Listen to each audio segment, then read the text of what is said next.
Muy buenas tardes, yo Juan Esteban Valencia Parrado les voy a presentar el papel de los hispanos en Estados Unidos y Canadá. En cuanto a la historia, dentro de los primeros aspectos a destacar y de los más importantes, la introducción del término hispano en la década de los 70 para referirse hacia la población proveniente de Hispanoamérica o países donde el idioma principal es el español. Otro aspecto muy importante es que las primeras olas migratorias datan de los años 50, esto en la posguerra de la Segunda Guerra Mundial, donde se vieron muchas olas migratorias de los países pequeños de Sudamérica hacia los países de Norteamérica. Esto para entender este tipo de migraciones hacia esos países debemos entender que fueron por demanda de mano de obra que estos países requerían en ámbitos educativos, especialistas en diferentes profesiones y también satisfacer bajos costos de las necesidades de la mano de obra productiva que no es especializada.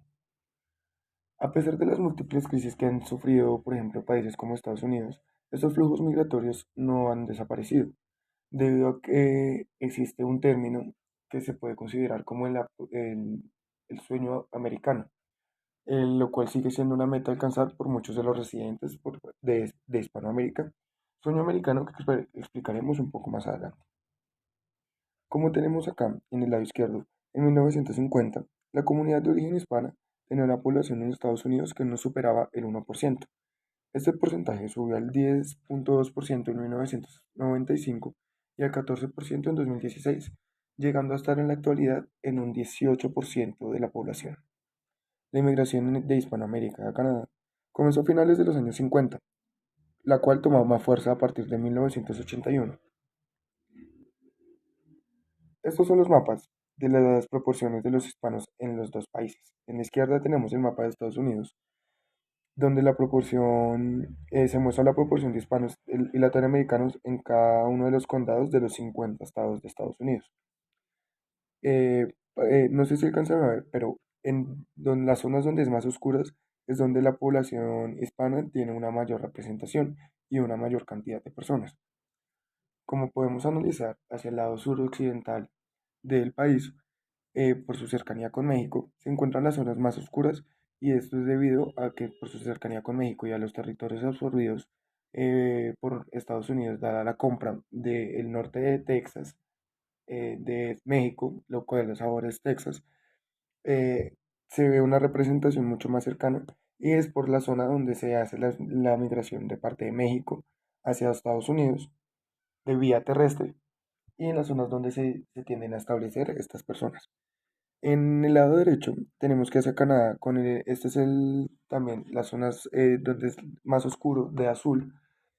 son las zonas donde el porcentaje de hablantes y español y en las provincias y los territorios es más marcada. Para ver estas estadísticas, digamos que en el censo del 2016 eh, se tiene en cuenta que la población tiene una influencia de habla española muy grande, ya que en 2016, como decía, 553.495 personas afirmaron hablar español como una lengua materna, eh, lo cual representa un 1,6% del total de la población. Esto es muy importante ya que se marca una tendencia donde la población hispana está generando una mayor influencia en estos países. Como para retomar con el tema del sueño americano, podemos ver que el sueño americano se suele referir como los ideales que garantizan la oportunidad de prosperar y tener éxito para lograr una movilidad social hacia arriba o, por decirlo de una manera más coloquial, subir de estrato. Esto siempre se hizo en busca de mejorar su realidad económica y satisfacer las necesidades más básicas, que pareciera que no son suficientes. Entonces, debido a esto, de las personas del mundo, en este caso de Hispanoamérica, desean ingresar como sea a este país debido a las grandes oportunidades económicas y de vida que se pueden encontrar en este. También muchas oleadas migratorias se pueden ver debido a crisis internas de los países, como pueden ser, por ejemplo, de países como Venezuela. Durante sus crisis hace algunos años, muchas de estas personas migraron no solo hacia otros países de Sudamérica, sino hacia Estados Unidos, buscando una mejora de su vida. En la actualidad, acá vemos tablas de la cantidad de los hispanos que viven en estos países. En Estados Unidos, hacia la izquierda, vemos que el 63% son mexicanos, el 10% puertorriqueños, 3,8 salvadoreños, 3,7 cubanos, 3% dominicanos y 2,3 guatemaltecos. El otro 14,2% se distribuye entre países de Sudamérica como lo pueden ser Colombia, Venezuela, Ecuador, Perú, Chile, Bolivia, Argentina, Uruguay y Paraguay. Brasil no está considerado dentro de este ya que no es un hispanohablante como tal. Al lado derecho tenemos el listado del número de inmigrantes en 2016 en Canadá, donde vemos que los orígenes de la tabla, alrededor de 80.000 personas son mexicanas, 70.000 colombianas, 48.000 salvadoreñas, alrededor de 29.000, 30.000 son de Perú, 26.000 de Chile, 20.000 de Venezuela y 19.000 de Argentina. Esto lo podemos ver, en este listado podemos ver un poco más de países del Suramérica, debido a las oportunidades que se brindan y a la relación un poco más amigable que se tiene de parte de Colombia y Canadá. Ahora para hablar de la influencia hispana en los países norteamericanos, tenemos que los latinos y sus descendientes en la actualidad suman 60 millones de personas en Estados Unidos, lo cual representa un 18% de la población, cosa que ya había mencionado previamente. Debido a que esta comunidad hispana presenta a un grosso modo el 18% de la población total, la idiosincrasia latina cada vez se siente con más fuerza a lo largo y a lo ancho de los Estados Unidos. Esto lo podemos ver más que todo culturalmente, ya que la idiosincrasia pues son el tipo de influencias o características que caracterizan a una población. Eh, digamos que en este punto es importante anotar que Estados Unidos, en este caso, a pesar de ser una cultura que exporta sus propias cosas, también absorbe otras tradiciones culturales con mucha facilidad. Digamos que hoy en día ciertas costumbres latinas han sido tomadas por los estadounidenses. Podemos tener ejemplos como los de celebrar los cumpleaños de los hijos rompiendo piñatas, celebrando fechas como el 5 de mayo, que a pesar de ser una fecha tradicionalmente mexicana, ya se considera como una fecha nacional de manera extraoficial, ya que digamos en ciertas zonas como los de la Florida, donde la representación hispana es muy grande, y en este caso de México, una de las personas que son hispanas, tanto como no, a las que son nativas de Estados Unidos, como no, en celebrar estas fechas. Actualmente también podemos ver que se celebran fechas como en el mes de la hispanidad en Estados Unidos, donde celebran a los hispanos influyentes que llegaron a los Estados Unidos y que con su trabajo, esfuerzo y dedicación y el respeto por las leyes construyeron un futuro. Esto se recalca con el sueño americano. Hay que tener en cuenta que debido a la gran cantidad de población hispanoamericana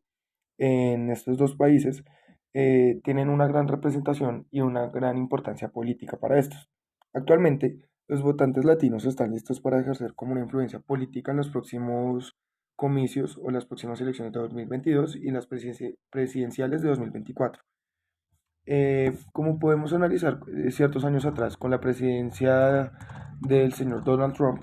esto debido a sus grandes críticas hacia el país hispanoamericano, especialmente hacia México, unió la cultura hispanohablante, para así hacerlos caer en cuenta de su gran importancia y su gran relevancia en la cultura americana. Entonces, por esto es que se tiene mucho más en cuenta a estos países, a estas personas de este tipo de origen, y ya al darse cuenta de estos mismos, de su importancia política y de su gran peso debido a su gran cantidad de población, ellos pueden hacer una mayor valía de su opinión y de aquellas cosas que son beneficiosas para ellos mismos. En cuanto a Canadá, se abrieron muchas inscripciones para los latinos que estén interesados en la participación cívica y política en Canadá. Esto se hace, como podemos ver, de una manera un poco más amigable, ya que se les está invitando a estas personas a hacer un tipo de participación más activa en el área política y cívica de Canadá, por lo cual se busca de una manera más amigable que estos hagan parte para así hacer valer también su opinión y mejorar la calidad de vida de estas personas. Como podemos ver también, la influencia de los hispanos ha sido muy grande históricamente en estos dos países, tanto culturalmente como políticamente como económicamente. Como podemos ver, desde sus raíces en características económicas, siendo así como las necesidades de la mano de obra.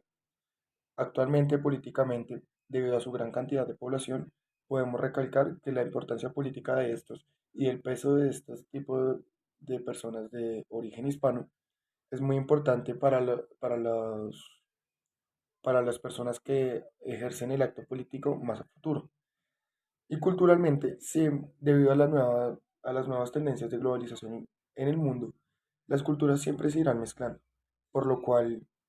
este tipo de multiculturalidad siempre va a ser muy importante para los otros países. También teniendo en cuenta que los países van creciendo de población y las personas que ya están establecidas en estos países y radicadas en estos van a hacer crecer su población y su tipo de cultura. Entonces, por lo mismo, se verá una mayor mezcla de, de, de razas, por decirlo de cierta manera, y de culturas en estos países. Muchas gracias.